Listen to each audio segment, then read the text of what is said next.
संघ के इतिहास में शायद संघ के प्रारंभ का दिन छोड़ दिया, 1925 की विजयादशमी को छोड़ दिया, तो प्रत्यक्ष इतने कम स्वयंसेवकों की उपस्थिति में पहली बार ये उत्सव हो रहा है। योजना से ऐसा है, क्योंकि उत्सव का तो आनंद है, सर्वदूर है, विजयादशमी अपना विजय पर्व है, सारे समाज में आनंद है, लेकिन कोरोना के कारण बंधन भी है। उत्सव का हर्ष मन में रखते समय ही इस पूरे कोरोना की कालावधि में उस बीमारी के कारण अथवा इस विशिष्ट परिस्थिति में अन्य कारणों से भी जो बंधु विदा हो गए दुनिया से, उनके स्मरण का विषाद भी है। और इसलिए एक विचित्र परिस्थिति है, और उसका कारण हम सब जानते हैं, कोरोना की महामारी उसका कारण है। पिछले मार्च महीने के बाद लॉकडाउन शुरू हुआ, उसके बाद बहुत सारे विषय चर्चा में थे दुनिया के, देश के, लेकिन वो सारे दब गए और उनकी चर्चा का स्थान इस महामारी की चर्चा ने ले लिया। अपने देश में भी घटनाक्रम समाज की और माध्यमों की चर्चा की दृष्टि से या हमारे अपने चिंतन के लिए भी कोई कम रोचक नहीं रहा है। विजयादशमी के पहले ही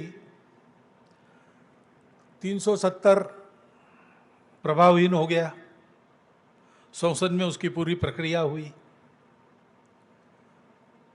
बाद में विजयादशमी के बाद 9 नवंबर को सुप्रीम कोर्ट का असंदिग्ध निर्णय राम जन्मभूमि के बारे में आया और एक इतिहास बना।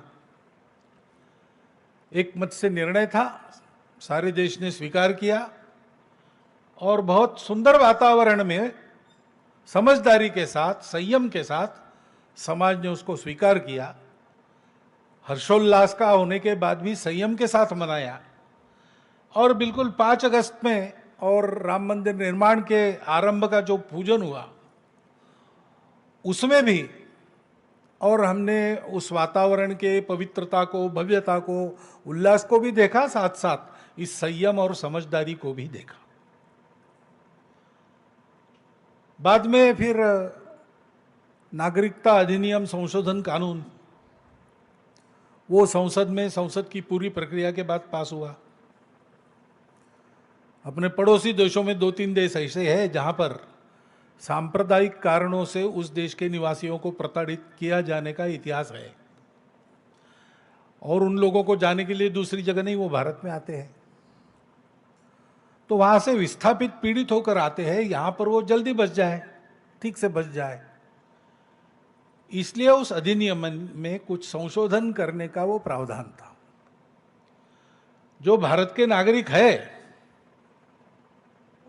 उनके लिए उसमें कुछ खतरा नहीं था। बाहर से जो आते हैं भारत में और नागरिक बनने की इच्छा उनकी है, तो उसके लिए भी कानून में पहले से प्रावधान है, ऐसे लोग भी बन सकते हैं। वो पूरी प्रक्रिया करने के बाद, वो प्रक्रिया वैसी की वैसी है, उसमें कोई बदल नहीं है। परंतु अब कानून का विरोध भी करने वाले लोग थे, राजनीति में तो चलता ही है। उन्होंने ऐसा वातावरण बनाया कि इस देश की मुसलमानों की संख्या न बढ़े, इसलिए नियम लाया गया है। तो उसके चलते और उसका अच्छा विरोध शुरू हो गया, प्रदर्शन आदि होने लगे, देश के वातावरण में तनाव आ गया। उसका क्या उपाय करना, इसका सोच विचार पूरा हो, कुछ कृति हो, इसके पहले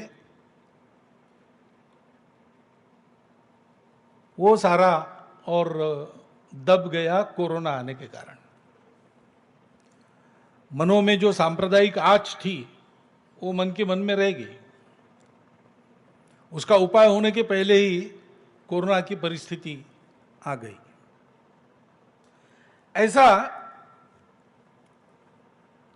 यानी होती इन विषयों की चर्चा जितनी और उस पर प्रतिक्रियाएं, उतनी नहीं हुई सर्वसामान्य व्यक्ति के और माध्यमों की चर्चा में भी, और कोरोना ही छाया रहा। ऐसा सारी दुनिया में ऐसा ही दिखता है। बहुत सारी घटनाएं होती रही है, आज तक होती रही है, लेकिन अधिक चर्चा और ये कोरोना की ही रही है। एक बात हम कह सकते हैं कि सारी परिस्थिति में प्रत्यक्ष कोरोना बीमारी से होने वाला नुकसान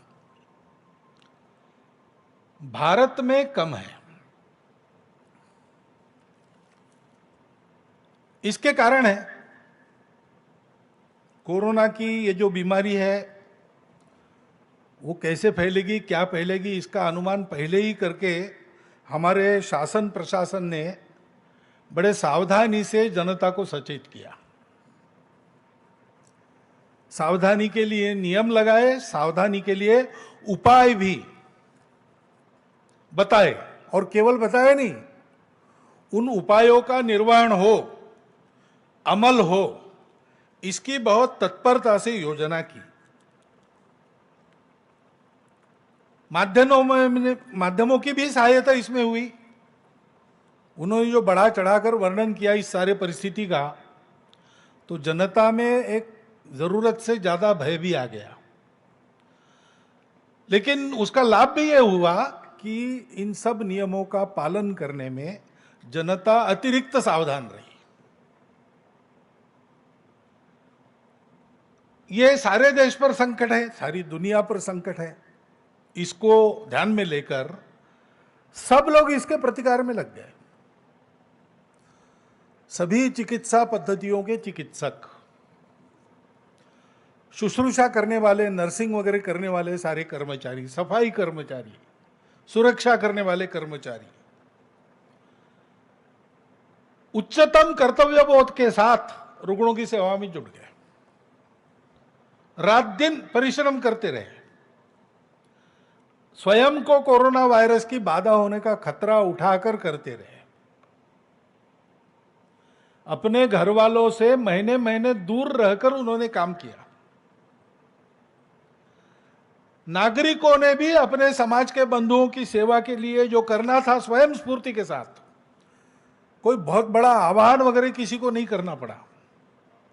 सावधानी के तो आह्वान हुए, उसका पालन भी किया लोगों ने, लेकिन सेवा करने के लिए आह्वान नहीं हुआ। जिनको करना था वो लग गए, और जिनको करना था वो लग गए, यानी लगभग सारा समाज अपनी तो चिंता की ही, लेकिन दूसरों की भी चिंता करने में जुट गया।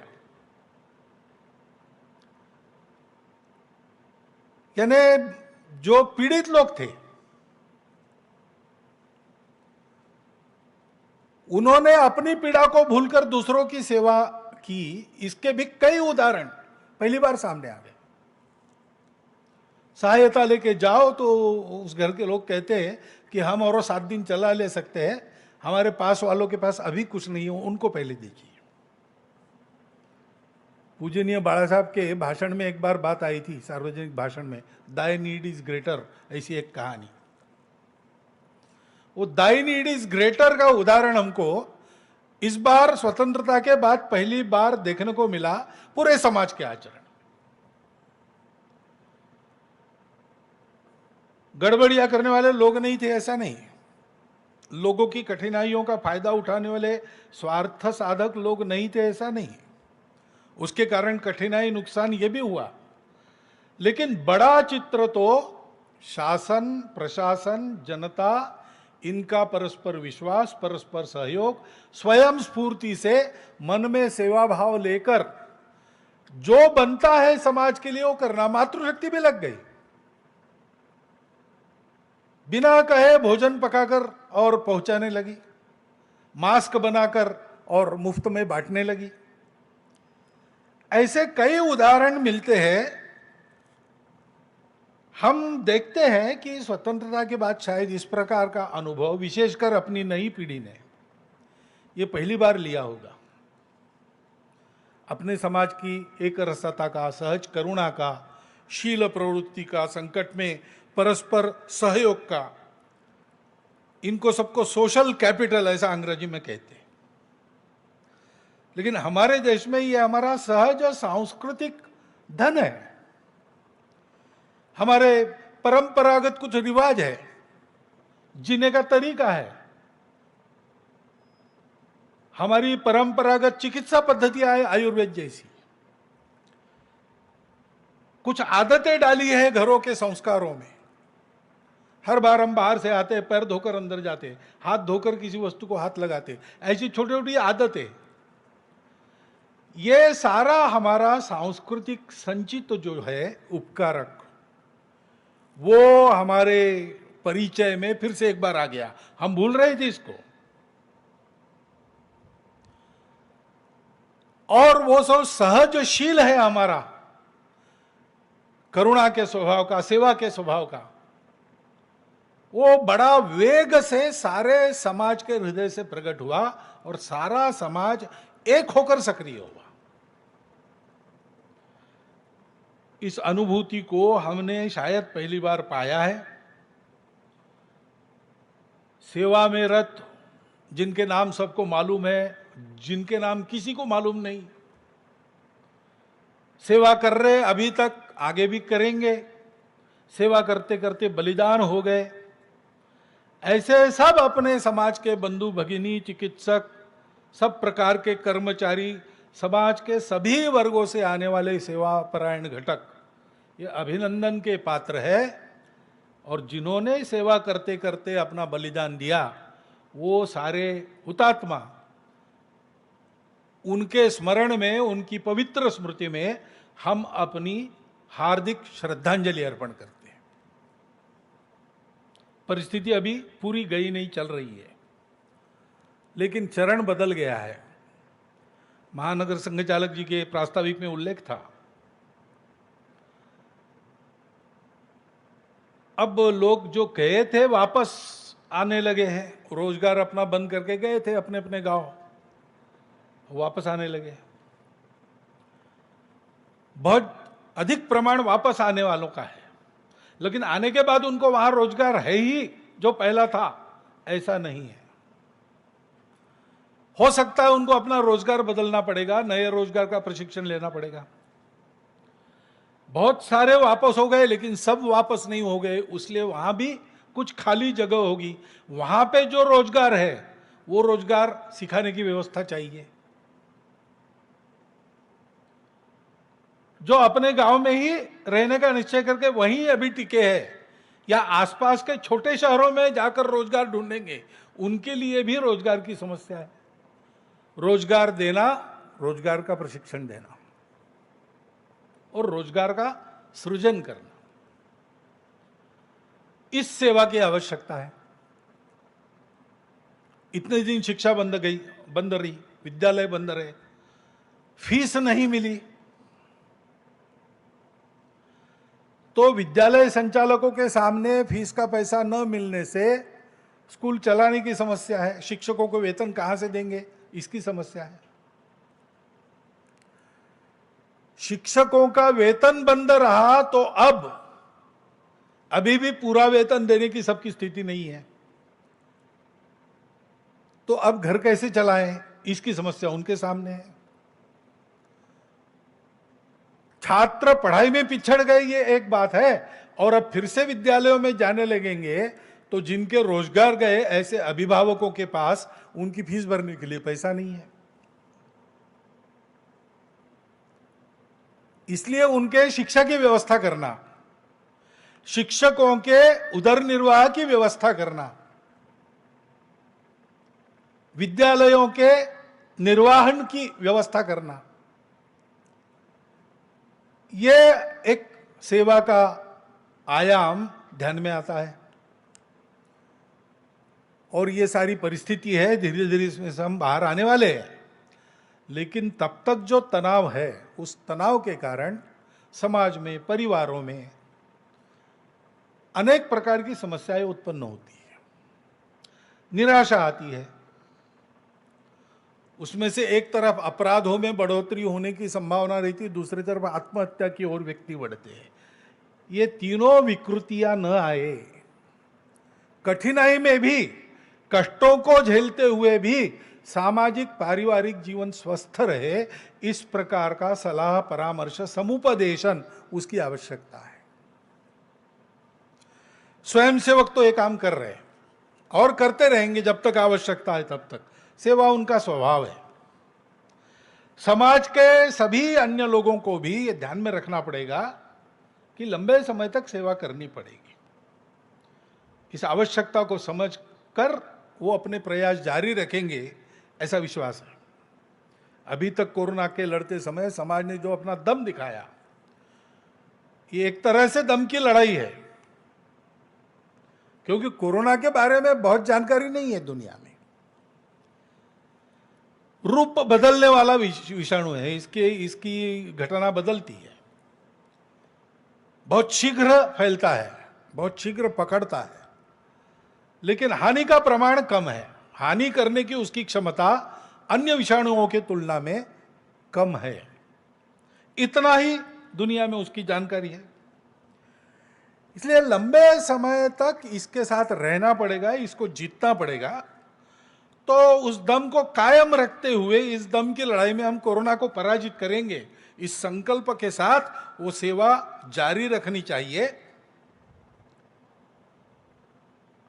इस वातावरण के आर्थिक सामाजिक परिणामों से अपने बंधुओं का और स्वयं का बचाव करते रहना चाहिए। उसके लिए जो जो आवश्यक है वो सब करना चाहिए। कोरोना से डरने की आवश्यकता नहीं है, लेकिन सावधान रहना, दक्षताएं उनका पालन करना, इसकी आवश्यकता है। अब धीरे धीरे जीवन तो रुक नहीं सकता, बंद तो नहीं रह सकता, तो उसका खुलना प्रारंभ हो गया है। व्यवहार, सामाजिक व्यवहार, आर्थिक व्यवहार, ये सब शुरू हो रहे हैं और शुरू होने पड़ेंगे, रुकिए नहीं रह सकते।